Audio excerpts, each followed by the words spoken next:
Noir Faladoria. Olá, estamos começando aqui o nosso podcast Faladoria, onde recebemos aqui diversas pessoas de diversas áreas, assuntos interessantes para você. E você que está gostando do nosso conteúdo, se inscreve aí no nosso canal do YouTube. Nosso podcast está no YouTube, está no Spotify, está em todas as plataformas digitais para você acompanhar a gente. E hoje eu tenho a honra de receber aqui o meu amigo, Dr. Juan Hakim Pasquier. Ele que é advogado trabalhista, especialista em direito do trabalho. Pode chamar de audiencista? Ainda existe esse termo, não? Ainda existe, Pedro, ainda existe. Então, o Juan é audiencista, ele faz muitas audiências, é um cara assim, porque para quem não é advogado, sabe, uma coisa é o advogado que trabalha atrás do computador ali, né? O Juan não, ele vai a campo, fica frente a frente com o juiz ali diariamente, né, Juan? É isso mesmo, Pedro. Na verdade, assim, hoje eu tenho escritório próprio, né? Já milito, como você acabou de falar, já há 21 anos na área de direito do trabalho. Numa época eu só fazia audiências, hoje eu tenho um escritório, faço audiências e prazos, mas eu já fiz muita audiência na vida e eu acho que ainda vou fazer mais ainda. Qual a importância do direito do trabalho referente à defesa da sociedade? Principalmente quando pensando um pouco agora do lado do reclamante, né? Na tua visão, qual a importância da existência de uma justiça especializada para cuidar dos contratos de trabalho? Então, na minha visão, o direito do trabalho, assim, isso de forma histórica, né, começou em 1942, é de suma importância para a sociedade. Por quê? Porque ele cuida não da vida, do direito à vida, que seria o direito criminal, mas da vida que a pessoa tem que ter, sobre o trabalho, as condições para manter a família, né? Teve toda uma evolução salarial, uma evolução histórica, começou com Getúlio Vargas, né? E o direito do trabalho vai cada dia se aprimorando e mudando. Teve a reforma trabalhista de 2017, que alterou vários artigos da CLT. Quer dizer, ele tem uma importância grande para o nosso convívio, né? Para a sociedade em si, para cuidar como a pessoa vai viver, como ela vai trabalhar, o que ela faz, quanto ela ganha, o que ela pode mudar no trabalho dela, inclusive, que é o direito coletivo, né, a sociedade em si. Basicamente isso que eu penso. O que você acha dessa questão que já não é mais tão nova, mas que eu escuto muita gente, principalmente empresário, ter uma visão, acho que um pouco distante do que é a realidade sobre a pejotização.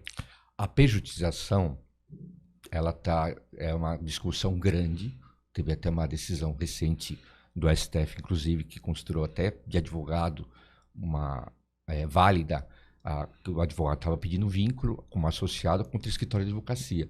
O ministro Alexandre de Moraes entendeu que essa pejotização era válida porque ele tinha livre discernimento, inclusive, né?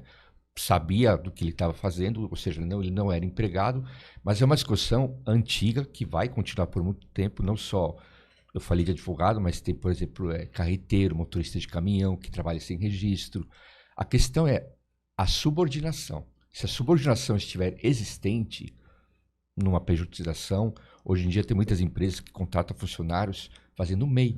O que eles falam? Falam para o funcionário, principalmente motoboys, para ele fazer um MEI para mascarar uma relação de emprego, porque na verdade existe uma subordinação, ou seja, ele tem um horário para cumprir, tem um horário para chegar, não pode recusar a tarefa, então na verdade é para mascarar a relação de trabalho. São 5 itens, né? Isso do artigo 3º da CLT, que é a pessoalidade, a onerosidade, né? Ou seja, a pessoa não pode mandar outro no seu lugar, tem que ser aquela pessoa, né? E tem que receber para o trabalho. Mas o mais importante é a subordinação jurídica, ou seja, ele é subordinado a alguém diretamente, ele não pode recusar, ele tem que obedecer a ordens. A primazia da realidade dos fatos. A primazia da realidade, que é um princípio do direito do trabalho, ou seja, não é aquilo que está no papel, digamos assim. Se a pessoa fez uma MEI para mascarar uma relação de trabalho, mas sim a realidade propriamente dita. Se ela conseguir comprovar que de fato Sim, é empregado, né, que recebe ordens, que tem que cumprir horário e tudo mais. Sim, ela precisa comprovar isso. Não basta só alegar. A empresa pode falar, não, ele assinou o contrato, ele não é empregado meu. Aí bastaria ao empregado provar. Aí o contrato vai ficar o contrato, a forma, né, o papel, Sim, vai ser desconsiderado numa Sim. eventual ação trabalhista se o empregado provar que ele se o tinha empregado provar, sim. todos os itens, né? Eu te perguntei isso porque eu já lidei a gente se conheceu lidando com o direito do trabalho, os dois. A gente tem uma noção, você tem profundo conhecimento. A gente tenta. Eu tenho uma noção básica de como funciona. E eu te perguntei isso porque às vezes eu escuto muito empresário. Acho que até uma dica legal pra gente dar pra empresário, né? Porque o empresário tem uma visão muito assim, não, mas na cabeça de muitos empresários, a pejotização é uma forma de contratação como a assinatura da CPTS. Sim. O cara fala assim, não, eu tenho duas opções, eu posso contratar tanto assinando a CPTS como o cara gerando nota para mim e existe uma regulamentação pro PJ. E não é isso, né? Não, é que como eu te falei, tem que ver cada situação, cada caso é um caso, obviamente, né? Tem que ser analisado o caso em específico.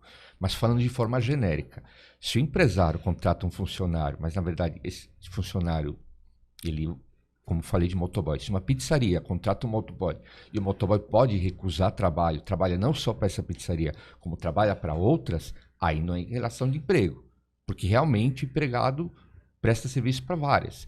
Agora, se ele só presta serviço até pela demanda, pela escala, pela jornada de trabalho, somente para aquela pessoa, não podendo recusar trabalho, não podendo recusar horas, apenas mascarada com uma pejotização, seja com uma MEI que foi criada, aí é relação de emprego.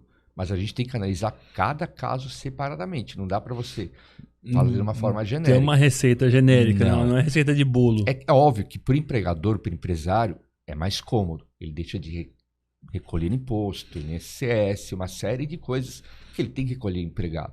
Então, por exemplo, se o empregado trabalha com registro ganhando R$ 1.400, às vezes o empresário paga mais de 1.000 de imposto, que na pejotização ele deixa de recolher. Então, para o empresário é cômodo. Só que, obviamente, se o empregado entrar com uma ação contra ele, ele vai ter que responder e às vezes fica mais pesado porque ele vai ter que pagar tudo de novo, que aquilo que ele já pagou. Basicamente é isso. Dentro desse cenário, você tem muito processo de reconhecimento de vínculo? Já fiz muita audiência, já fiz audiência de médico, já fiz de advogado contra escritórios, já fiz, como eu te falei, de carreteiro. Ultimamente, quando eu falo recentemente, de uns 2 anos para cá, tá vindo muito no meu escritório processo de motoboys que constituíram MEI, obrigados pelo dono do estabelecimento, geralmente pizzaria, mas é uma relação falsa de emprego, para mascarar uma relação de trabalho. Mas motoboy não é de hoje que tem problema, né? Não, é de muito tempo. Mas essa questão de empresário do MEI é bem recente. Recente que eu falo, uns 2, 3 anos para cá. Inventaram o MEI, né? Isso, que faz o empregado fazer MEI. Mas não só motoboy, de qualquer categoria. Contrata o empregado, fala, é como se eu te contratasse. Pedro, você vai trabalhar para o meu escritório, mas eu preciso que você abra MEI. E hoje em dia, para você abrir MEI, não tem mais aquela burocracia de antigamente. Não, imagina. Você abre pela internet em 5 na minutos. hora sai o CNPJ, a gente abriu o MEI. Ninguém pede comprovante de nada, não precisa de comprovante de rendas. Qualquer pessoa pode ter uma MEI hoje em dia. Não é? Então, para o empresário, é cômodo falar, sim, Pedro, vou te contratar, mas eu preciso que você abra uma MEI, tá? Mas você é meu empregado, mas eu vou te pagar pela MEI quando você emitir nota. Você falou uma coisa interessante, que você tem processo, você já cuidou de processo de médico contra, já, não sei se consultório, hospital. O teu pai é decepcionado com você? Por você não ter seguido a carreira de médico? Não. Ele falou assim, meu filho vai ser doutor. Aí você foi ser doutor... Seu pai é médico, né? Sim, meus pais são médicos. Sua mãe também é médica? Minha mãe também. E eles não ficaram decepcionados na hora que você virou doutor, mas doutor de direito? Não, eles me deixaram optar. E eu gosto do que eu faço, eu gosto do direito. É uma área complexa, a gente tem que aprender, tem que se atualizar dia a dia. É que nem outro dia encontrei com um colega da faculdade, ele falou, Juan, a gente sofreu. Por quê? Eu me formei em 2001, Pedro. Quando eu me formei em 2001, na faculdade, eu não tive...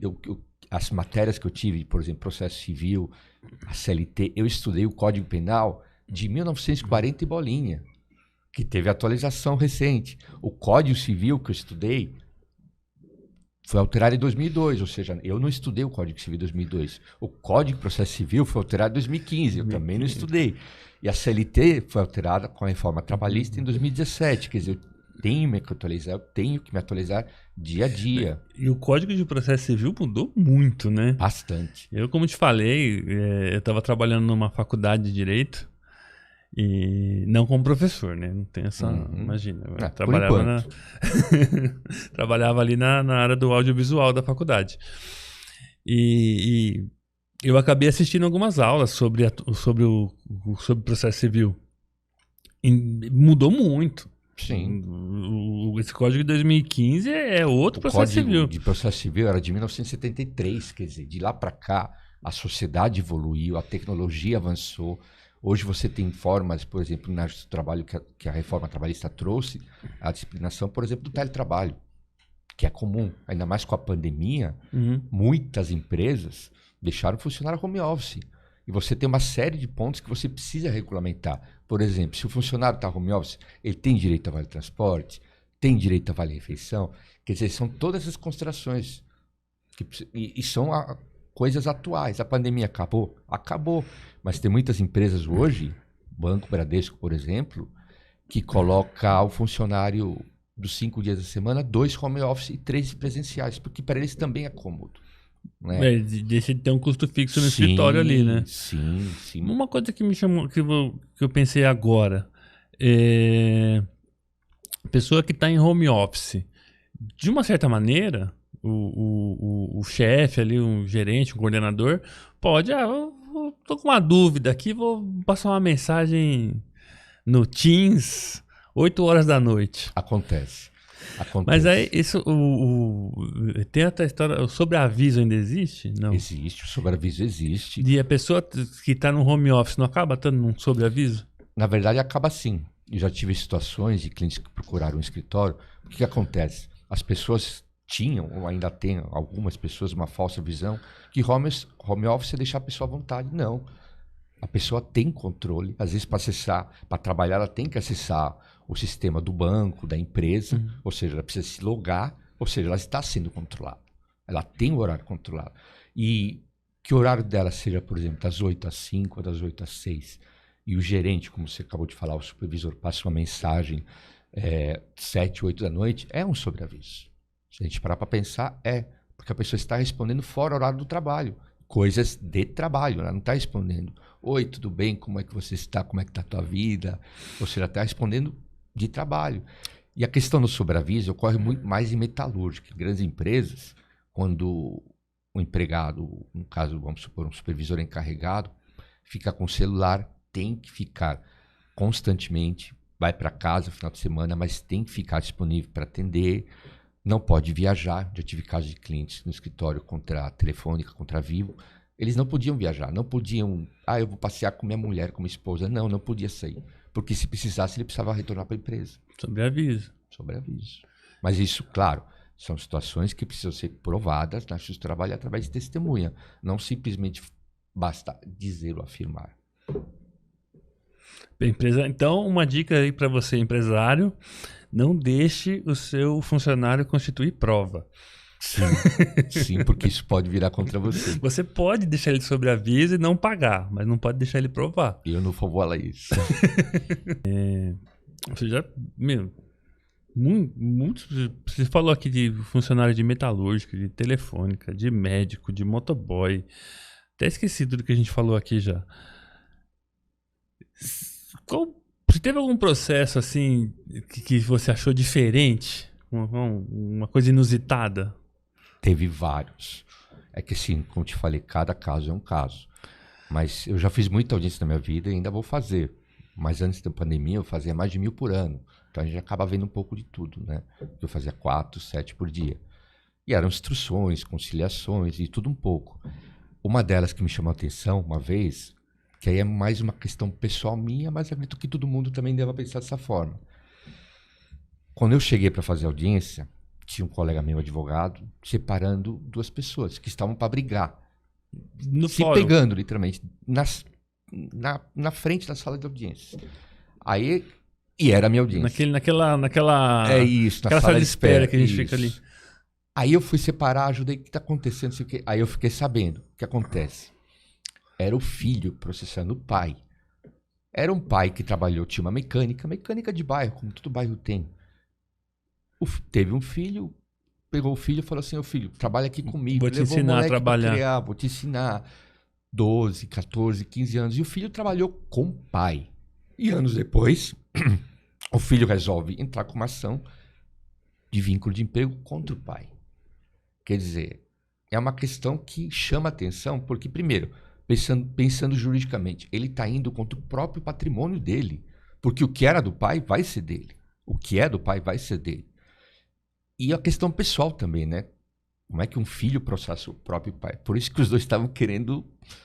E as vias de fato. As ali. vias de fato. E o juiz, naquele dia, quando entrou na audiência, a primeira coisa que o juiz tem que fazer na esfera do trabalho é perguntar se há possibilidade de conciliação, possibilidade de acordo. Primeira pergunta, está na lei. Aí eu olhei para ele e falei, excelência, aqui vai ficar um pouco difícil. Aí ele, por quê, doutor? Ele já me Você conhecia. estava pelo reclamante ou pelo reclamado? Para ser sincero, não me lembro, que já tem mais uns 10 anos isso. Aí eu falei, então, excelência, dá uma olhada no sobrenome, a qualificação das partes. Aí ele olhou para os dois, percebeu e falou, eu não me sinto bem nem de julgar esse processo. E encerrou a instrução. Quer dizer, são casos atípicos. Né? Porque uma coisa é o empregado processar uma empresa por direitos que ele entende que a empresa não pagou, tem que provar. Às vezes a empresa pagou, às vezes não pagou, e se pagou errado, paga 2 vezes.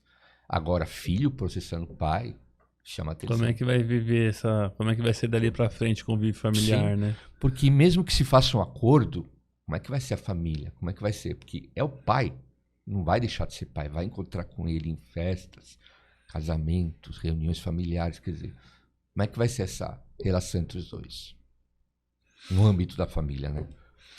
Mas eles não chegaram a se pegar, vocês conseguiram separar. Sim, separamos e não teve agressões, mas era o pai querendo bater no filho e o filho se defendendo.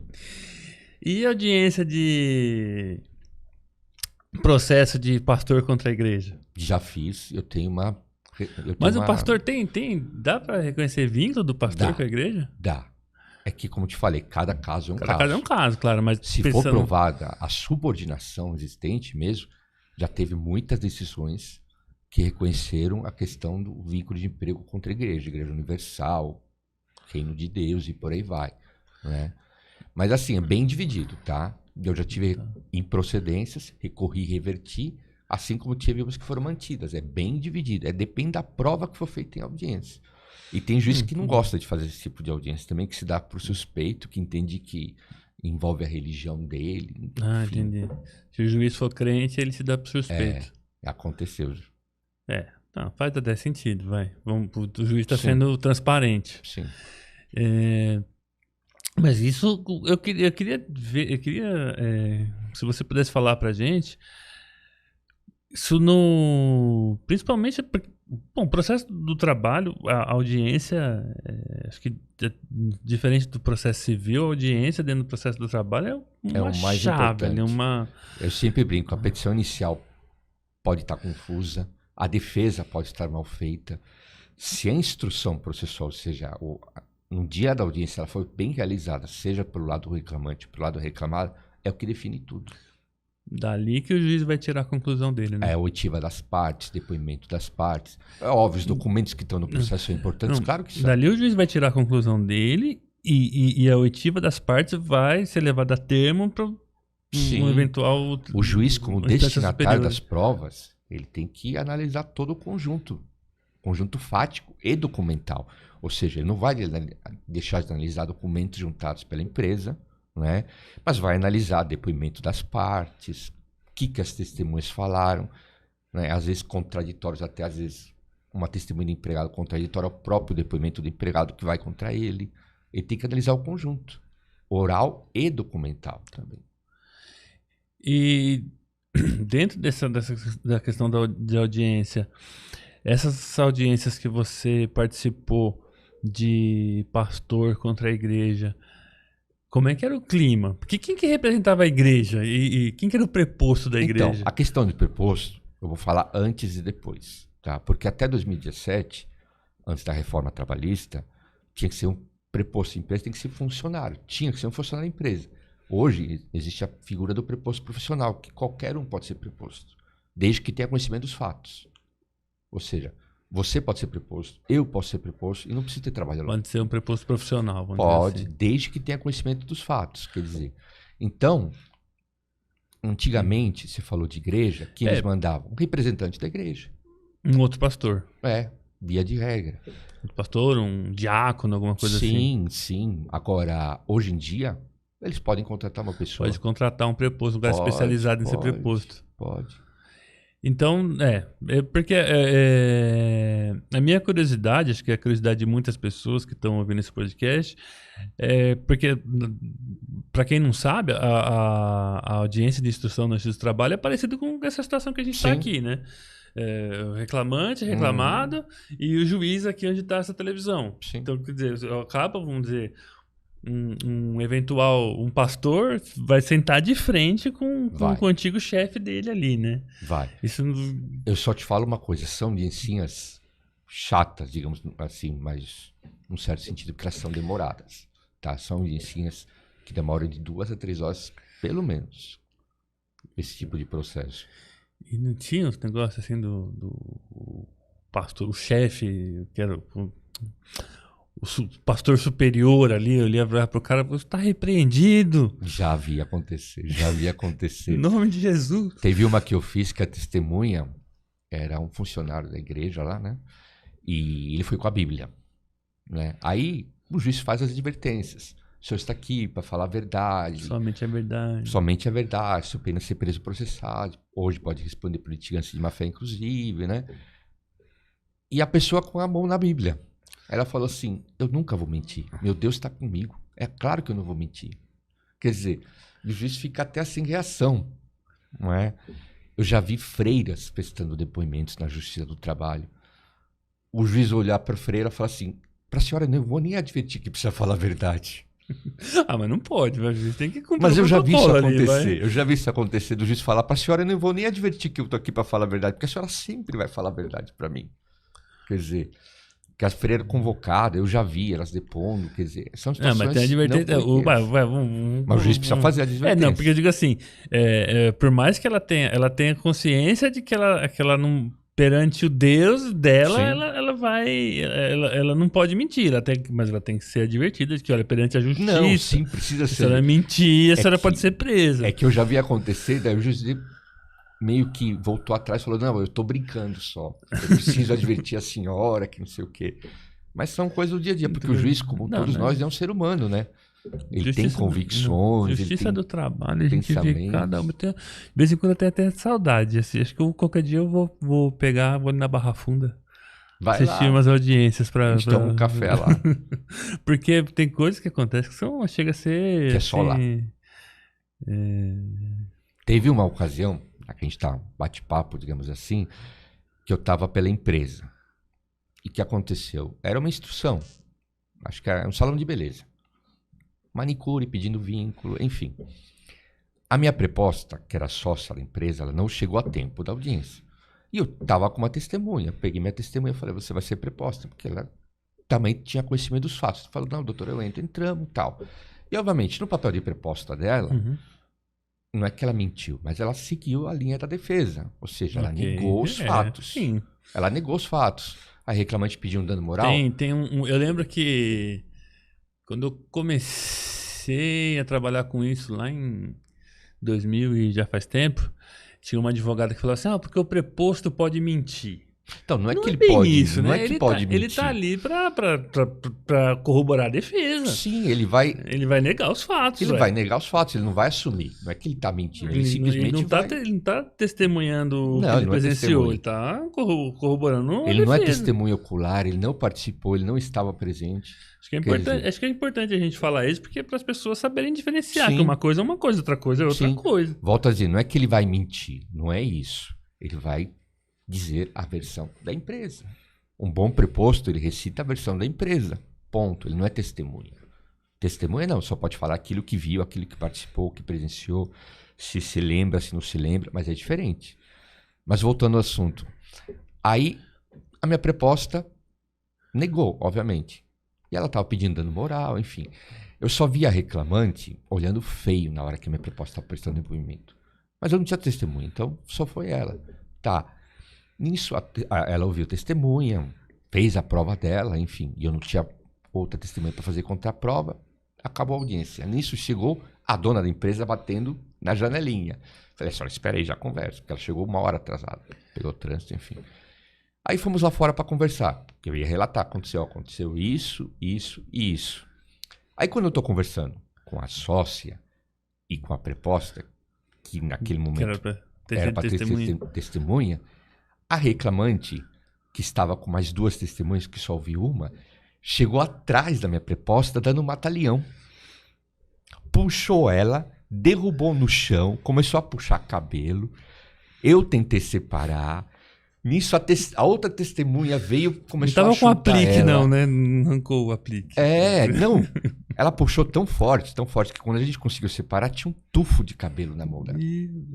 Quer dizer, veio segurança do andar separar, que não sei o quê. A gente conseguiu ver, tem a pessoal da Polícia Judiciária, Polícia Federal que fica embaixo, subiram também, você tem que fazer relatório, tudo. Acabou tudo isso, quer dizer, são coisas que só acontecem lá. Acabou isso, eu fui falar com a juiz. Falei, excelência, a senhora... Já sei, doutor, já sei o que aconteceu. Aí eu falei, por que essas coisas acontecem comigo? Ela, eu também queria saber, a gente só quer trabalhar. Quer dizer, isso só acontece na justiça do trabalho. As pessoas acham que não tem briga? Tem. É patrimônio, quer dizer, você é mandado embora, não recebeu nada, aí você olha pro teu patrão que não te pagou, você não vai olhar ele bem.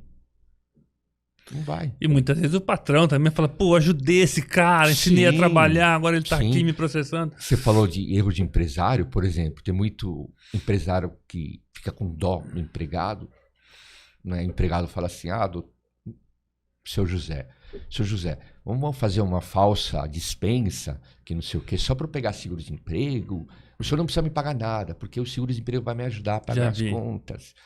Aí, meses depois... O funcionário entra pedindo reconhecimento de vínculo de emprego daquele período, que o patrão ajudou, digamos assim. Né? Tudo bem, ele foi errado, não podia, porque isso é crime. Você acredita que, não sei se você ficou sabendo disso, mas uma daquelas empreiteiras que a gente conhecia, não vou falar o nome aqui, Sim. Vou falar só o apelido do preposto, Cafu. Ele, eles tinham o costume de a cada 5 anos fazer uma rescisão. Sim, acredito. Cheguei um dia lá, tava o Cafu, e aí, Cafu?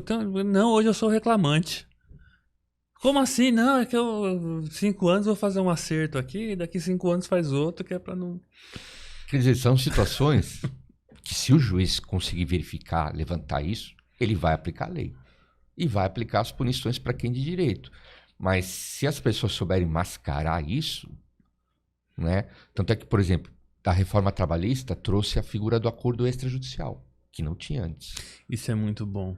Então, só que porque não precisa mais fazer casadinha agora. Não, então, mas na verdade, o TRT daqui, o TRT2 de São Paulo, por exemplo, se você tem uma empresa e eu entro com uma ação contra você, a gente faz uma casadinha, digamos assim, primeiro que automaticamente vai para o Sejusc, daqui do TRT2. Segundo, que eles só homologam o objeto, tá? Eles não quitam o contrato. Então, se a pessoa estiver pedindo verbas rescisórias, só vai quitar aquele objeto. Ok. Eventualmente, a pessoa pode abrir outra ação pedindo hora extra, por exemplo. Isso é o entendimento TRT2. TRT1, por exemplo, que é do Rio, entende de forma diversa, homologando o contrato. Ele quita o contrato. Mas é uma figura nova que veio com a reforma trabalhista, que é uma lei federal, mas vai do entendimento de cada TRT. Não, mas hoje, uma coisa que eu não sabia, fiquei sabendo agora. Você pode fazer um acordo extrajudicial e homologar? Não, você faz um acordo, cada parte representada por um advogado diferente. Ok. Não pode ser pelo mesmo advogado. Claro, porque senão dá conflito de interesses. Então, por exemplo, você com um advogado, eu com outro advogado, a gente faz um acordo, digamos assim. E vai lá e homologa. Sim, mas não é acordo de R$500, não é acordo de R$1.000, é acordo que pague o direito do empregado, literalmente. Aí pode ser feito. Aí vai para o Sejusc, vai para o juiz do Sejusc para homologar. Porque o juiz tem essa parte também, que eu antigamente pensava diferente. O juiz está obrigado a homologar acordo? Não, ele não está obrigado. tem uma súmula do TST, que se ele verificar vício formal ou processual, ele não é obrigado a homologar. Então, não basta o acordo, é a possibilidade. Você pode fazer o acordo, mas tem que esperar a homologação do juiz.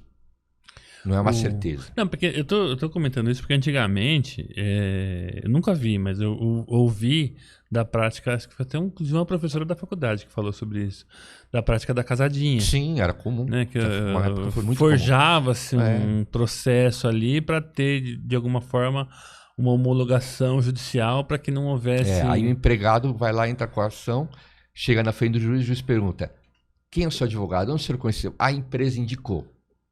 Quer dizer, é complicado para o advogado também, porque ele pode responder perante o OAB. É que eu quero dizer assim, essa mudança na lei, acho que foi para evitar exatamente isso, né? Sim. Para permitir que as partes, olha, vocês querem fazer acordo, não precisa mais fingir. Sim. Façam um acordo como deve ser feito. Desde que seja um acordo regularmente. Acordo, né? Sim, não forjar, uma fraude, né? uma fraude. Aí ou seja, não, peraí. O fraude empregado é fraude. tem direito a receber R$5.000. Eu faço um acordo de R$500? Não. Não, sim. O empregado vai... Eu acho que aí é uma questão dos dois advogados, Sim. né, sentarem, elaborar um documento muito bem feito para levar aquilo para o juiz. Um exemplo, o empregado trabalhou sem registro por 3 anos. Tem direito a férias, 13º, fundo de garantia, 40%. Tirando hora extra, aí faz um acordo. Mas o acordo é o valor das rescisórias. Uhum. Ou seja, ele está pagando as rescisórias, só não vai reconhecer o vínculo. Aí vai para o juiz para homologar ou não, porque tem juiz que entende que não. Só vou homologar se fizer o reconhecimento do vínculo. Porque o prejuízo do INSS. Tudo bem que ele não pode advogar pro INSS. O juiz não pode, porque ele é incompetente para isso. Mas ele pode entender que não é homologação, porque ele era empregado. A empresa reconhece, então só homologa acordo com reconhecimento. Fica incompatível. Bom, eu sei que tem mais de um entendimento, mas fica incompatível, né, de um certo ponto de vista. Porque, poxa vida, se você está pagando verbas rescisórias por alguém que teve um vínculo empregatício, eu vou pagar as verbas, mas eu não reconheço o vínculo. Então, porque isso tem reflexo. Se o empregado trabalhou 10 anos, aquilo vai fazer falta para a aposentadoria dele lá na frente. Então, dependendo do contrato, do tempo do contrato, faz muita diferença para o empregado. O não reconhecimento ou o reconhecimento. Ou reconhece ou não reconhece. Sim. Né? Se for para não reconhecer, então não tem direito a verbas rescisórias. Era outro tipo de contrato. Essa é a questão. Tá muito técnica essa conversa. A gente tem que falar de coisas mais legais. Conta alguma história aí. Teve uma vez, na época eu não tinha escritório, só fazia audiências. Meu escritório já está... Seu escritório era no Marquês de São Vicente, 535, acho, né? 235. 235. Aí eu ficava na sala do AB, entre uma audiência e outra, né? Acabava uma, ia para lá, enfim. Aí um advogado me ligou. Falou que alguém me indicou com o telefone. Graças a Deus as pessoas me indicam bastante, me recomendam bastante. Aí falou: doutor, o senhor está no fórum? Eu falei: tô. Doutor, estou preso no trânsito. A minha audiência... O reclamante está na mesa. Vai lá, não sei o que, depois a gente acerta. Falei: não, doutor, só me passa a vara. E falou: vamos supor que fosse 70. Ou 68, vai. Aí eu fui na 68, aí eu entrei, tinha um reclamante sozinho na mesa. O que eu fiz? Eu entrei. Sem advogado, sem nada. Sem ninguém. E a empresa estava fechando, a empresa com o advogado, estava fechando acordo com ele. Oferecendo 3 mil. Aí eu entrei e falei assim... Aí a juíza falou: doutor, é o senhor? Eu falei: não, era um colega, mas quem vai fazer sou eu. Porque o colega tinha me ligado. Uhum. Tá bom. Aí conversa vai, fechei o acordo. Mas não 3 mil, fechei de 15. Porque ele tinha direito àquilo. Só que como ele é leigo, ele não sabia que tinha direito. Enfim. Como eu não tinha os dados do advogado... De 3 foi para 15? É porque a gente acaba se acostumando ali na hora, rápido, né? Aí, que tinha férias vencidas, enfim... Aí, como eu não tinha os dados do advogado, eu falei: excelência, vamos fazer o seguinte. Normalmente a gente consta os dados do advogado. Só que o colega ficou preso no trânsito, podia constar na secretaria da vara, como era antigamente. Depois eu pego o telefone do colega e o meu colega liga para ele. Pode ser? Eu falei: não, doutor, tudo bem. Acabou a audiência, reclamante saiu super feliz. Nisso me chega, e nada contra os gordinhos, mas é que era um advogado gordinho e estava todo suado. Chega um advogado gordinho, suado, correndo, camisa pingando, assim. Doutor, que horas que era essa audiência? Falei: tal horário. Era minha. Aí eu olhei para ele, o senhor não é o doutor fulano de tal que tinha me ligado? Ele, não. Resumindo, o que aconteceu? O advogado que me ligou, ele me passou a vara errada. E por coincidência, eu entrei em uma que também tinha um advogado atrasado. Tudo bem, fechou um bom acordo para ele. Falei assim, fechou um acordo, tal. Ele, tanto é que ele me pagou na época, acho que era 500 ou 600 reais. Porque ele ficou feliz que ia perder o processo. Né? Mas foi isso. O advogado que me ligou me passou a vara errada e eu entrei por coincidência em outra vara que também tinha empregado sozinho. Histórias do Instituto do Trabalho. Pô, mas você salvou o cara, né? Salvou um e o outro. Mas sem querer. E o outro? Ficou sem... Porque quando o advogado você não sabia me o que liga, aconteceu? eu sempre falo, doutor, eu tô indo lá, mas eu não garanto. Mas você não ficou sabendo o que aconteceu na outra vara? Não, porque o outro não me ligou de novo. Deve ter chego, Salvou o cara. O cara, o acordo Sem querer. de 3 mil foi pra 15. O advogado ganhou 30%. Saiu feliz porque ia Ficou perder. todo mundo feliz. Porque o acordo, inclusive, estava sendo fechado direto na conta do reclamante. Ou seja, o advogado não ia receber nunca esse dinheiro. A partir do momento que cai na conta do empregado, ele não ia querer pagar o advogado.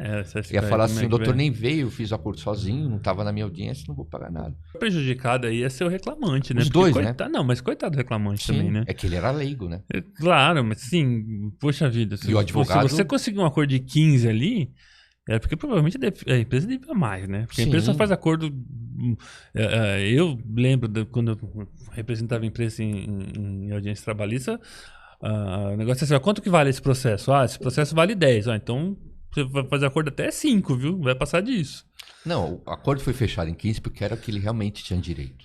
Não tinha documentos. É que faz tempo, mas minha memória ainda é boa. A minha experiência, a visão do empresário é assim, ó, se for para pagar o que deve, deixa instruir, vou pagar lá na frente. Se for para fazer acordo, tem que ter algum desconto. Por que a empresa tinha oferecido 3 mil naquele e estava fechando? Porque 3 mil eram as verbas rescisórias dele. A empresa dizia na defesa que tinha pago, mas não tinha comprovante. Entendi. Ou seja, prova documental. Não tinha nem como fugir. Aí eu virei para o advogado e falei, doutor, o senhor pagou, cadê o comprovante? Verba Por isso que rescisória. consegui majorar. Ele já tinha multa do 477, 467, que outras verbas incontroversas. Tinha uma diferença de fundo de garantia, que não estava na rescisão, quer dizer, por isso que foi para 15. São situações que a gente só lida bem na hora mesmo. Você está contando isso daí, pensando pelo lado do reclamante, né, que às vezes pode ser prejudicado. Eu lembro de uma vez que eu estava numa audiência, eu era preposto da segunda reclamada. O advogado estava comigo, era o nosso amigo Santiago Mendes Cortez. Um abraço para ele. E a primeira reclamada era uma empresa de vigilância e portaria. O reclamante era porteiro, se eu não me engano. E ele tinha trabalhado um período maior do contrato dele, vamos dizer, 4 anos do contrato dele era na portaria de uma obra da construtora que eu trabalhava. Uhum. E 1 ano ele trabalhou num condomínio. Sim. E eu olhando o processo dele ali, que já tinha... dava uma condenação de uns 50 mil. E a primeira reclamada é aquelas que a gente chama de sumida, né? Uhum. Sumiu, baixou as portas, ninguém sabe, ninguém viu. Ia sobrar para as segundas reclamadas, né? Para subsidiário, tanto o condomínio quanto a construtora que eu trabalhava. Eu olhei aquilo ali, virei pro advogado, pro Santiago, e falei, Santiago, oferece 5 pau de acordo aí, cara.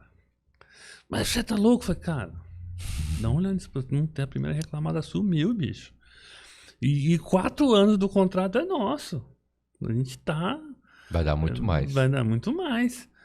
Aí ofereceu, a advogada aceitou, excluiu a gente do processo e prosseguiu com o feito contra a primeira reclamada e o condomínio. Então. Não, vamos deixar a questão técnica um pouquinho de lado. Daqui a pouco a gente comenta a questão técnica, que eu sei que tem... tem um problema aí. Mas do meu ponto de vista, eu livrei a empresa de uma boa. Para a empresa foi ótimo. Inclusive, na hora de eu assinar essa ata, eu fiquei até com remorso. Eu tava de aviso prévio, já falei, ferrei a vida do cara. Mas Do ponto de vista do reclamante, eu lembro que uma das coisas que ele falou quando a gente estava assinando a ata ali e tudo mais, o reclamante falou assim: eu não sei nem por que eu tô. Eu não lembro exatamente das palavras dele, mas quem aceitou o acordo foi a advogada. Nem perguntou pra ele. Ele falou assim: não, eu tô aceitando esse acordo aqui. Eu acho que a juíza estava insistindo para que o condomínio contribuísse também com o acordo. Sim. Eu não sei nem por que eu tô aceitando esse acordo aqui, sendo que eu trabalhei o maior período foi na construtora lá. Quer dizer, o reclamante tinha uma visão melhor do que teve e a advogada falou: eu vou prosseguir contra a primeira reclamada. Minha amiga, primeira reclamada você não vai achar nunca isso daí. Vira um elefante branco. Uma vez um juiz falou isso pra mim, porque assim, vamos falar por partes. Tem juiz que não homologa esse tipo de acordo para exclusão. Por quê? Porque a primeira reclamação, se sumiu, é um grande sinal que não vai ter bens.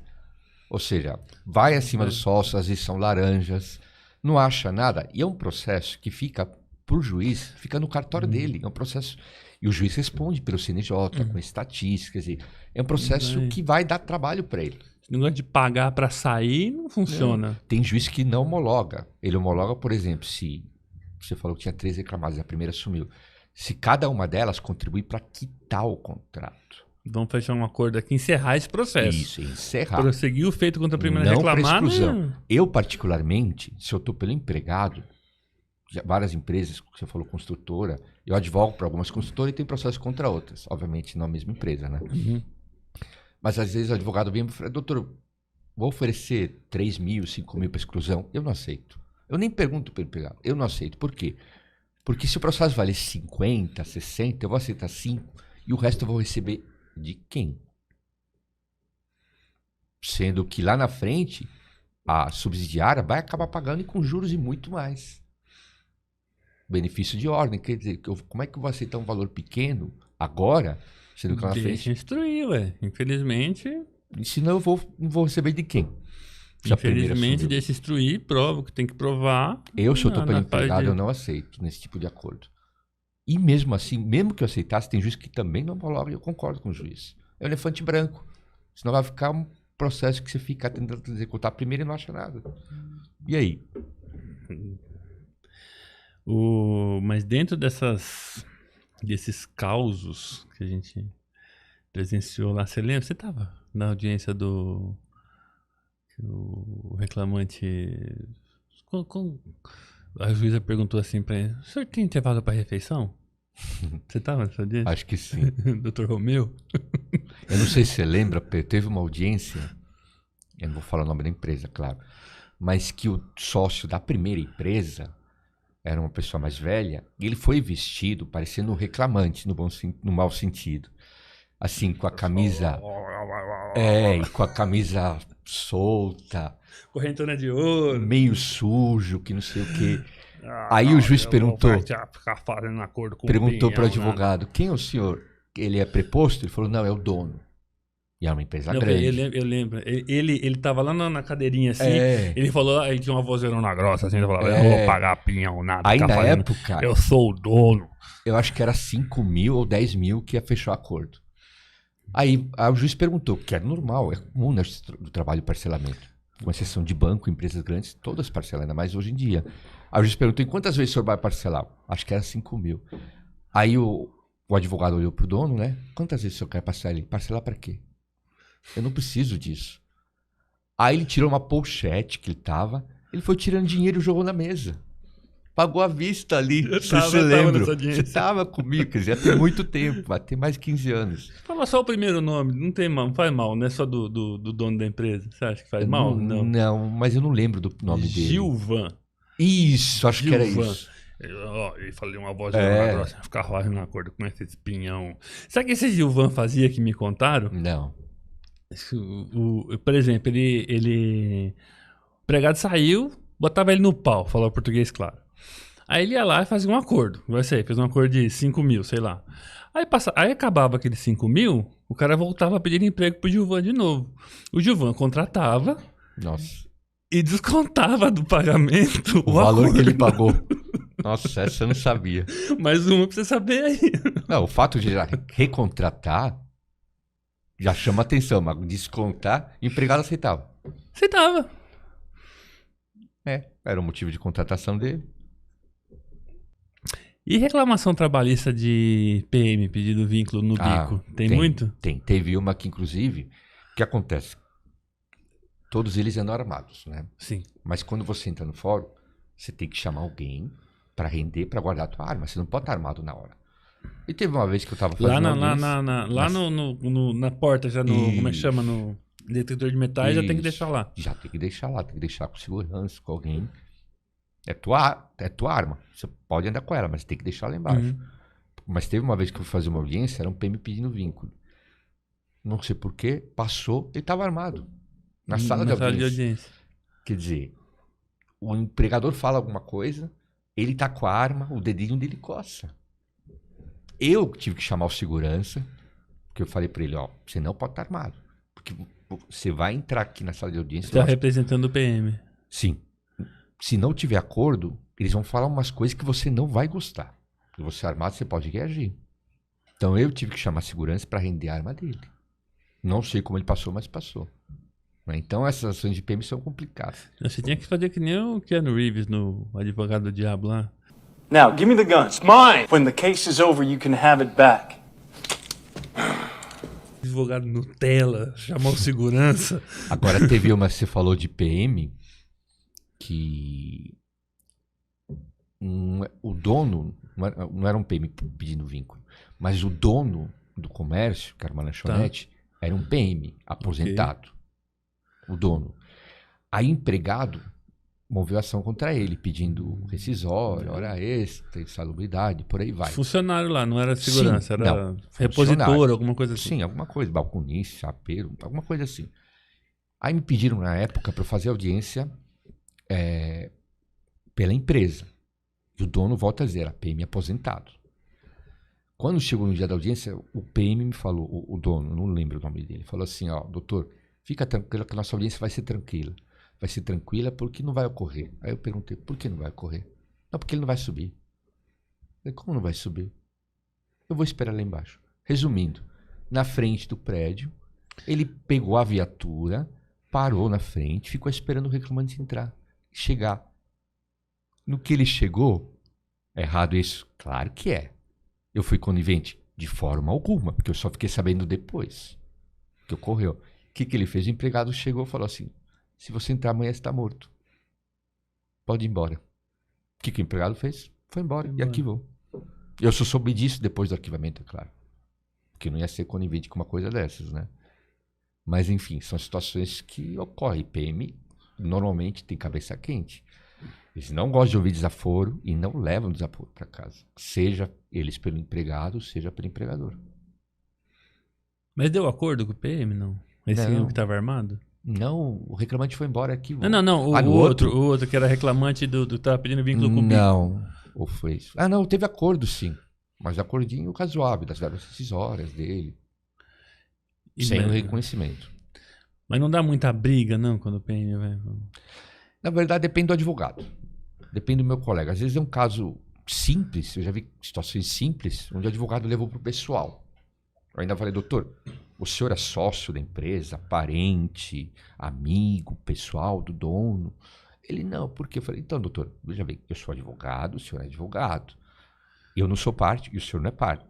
A gente vai se ver amanhã de novo, de outros processos. Para que essa empolgação? Quer dizer, um caso simples que o advogado levou para o pessoal. Então, às vezes são casos complicados que o advogado resolve simplesmente, em 2, 3 palavras. E a gente se concilia. Volto a dizer, como eu faço muita audiência, eu conheço muitos advogados. Tem que Depende do deixar advogado. a mágoa de lado, né? Mesma parte, né? Tem, porque, por exemplo... Pra sair o acordo, tem que deixar a mágoa de lado. Senão Você não eu quero pode- que esse processo vá até o fim. Eu quero ver ele respondendo na justiça. Aí não sai acordo nunca. Sim, eu lembro, já sou formado há mais de 20 anos, né? Mas eu lembro o professor da faculdade falando uma frase. O melhor acordo é em que os dois saem insatisfeitos. Porque se um sai feliz, opa, é um mau acordo. Porque ele está se beneficiando. Porque ninguém gosta de pagar algum valor, mas vai pagar. E também a pessoa, o empregado, por exemplo, vai receber um valor, mas ele vai receber um valor menos do que ele achava que tinha direito. Então, é quando os dois saem satisfeitos. É um abrir mão de alguma coisa do outro. Os de um dois lado. podem sair satisfeitos também? Não. É estranho. É É estranho, porque não é o comum. Ninguém gosta de pagar. Ninguém gosta de pagar. Ninguém gosta de Ninguém pagar. gosta de receber menos do que... Então, se alguém disser muito satisfeito, é estranho. Está se beneficiando de alguma forma, seja porque o advogado não foi negligente, o advogado da outra parte não viu o processo. Eu já vi acontecer um acordo que a pessoa tem direito a 10 mil Uhum. e fechar acordo em 1.000, 2.000. Por quê? Porque o advogado é inexperiente, não leu o processo, não está pago o processo. Tem toda essa série de coisas. Obviamente, tem advogados que são recém-formados que realmente não tem bagagem, demora para aprender. Mas o número de AB não quer dizer nada. É só um indício de quando a pessoa tirou a AB. Só isso. Volto a dizer, eu já vi advogados novos que sabem fazer uma bela de uma vez, porque tem prática, estão todo dia na justiça.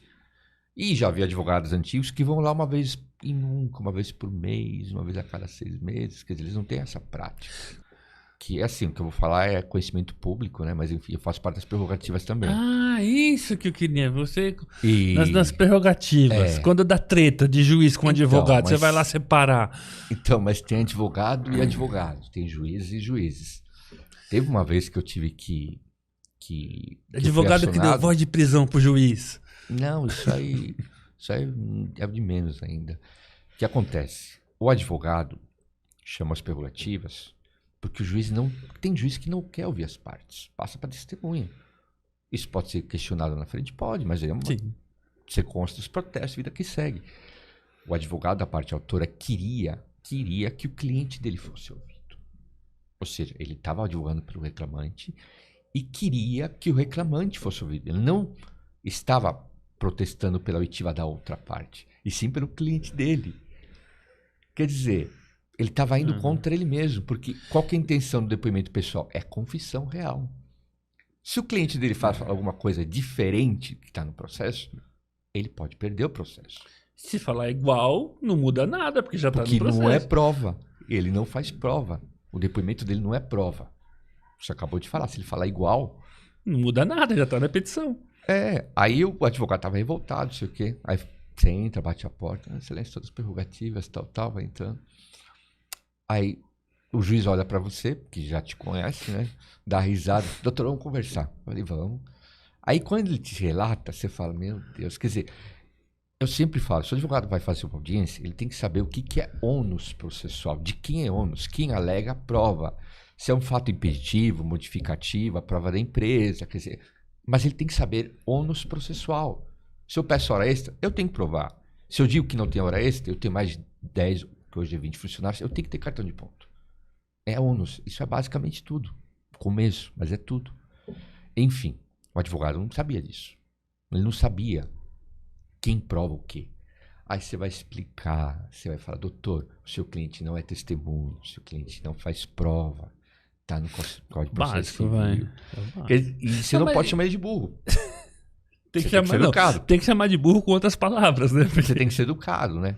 Você fala, doutor, eu sabia que a AB não presta pra nada. Que eu falei, tá bom, o senhor só quer constar o requerimento? O juiz vai interferir. Porque eu fui falar com o juiz e falei, excelência, consta o requerimento, doutor. O senhor vai interferir, consta os protestos. E a Porque instrução também, segue. porque eu fiquei pensando assim, o juiz poderia até falar, vamos ouvir pra evitar, mas aí podia prejudicar o reclamante, né?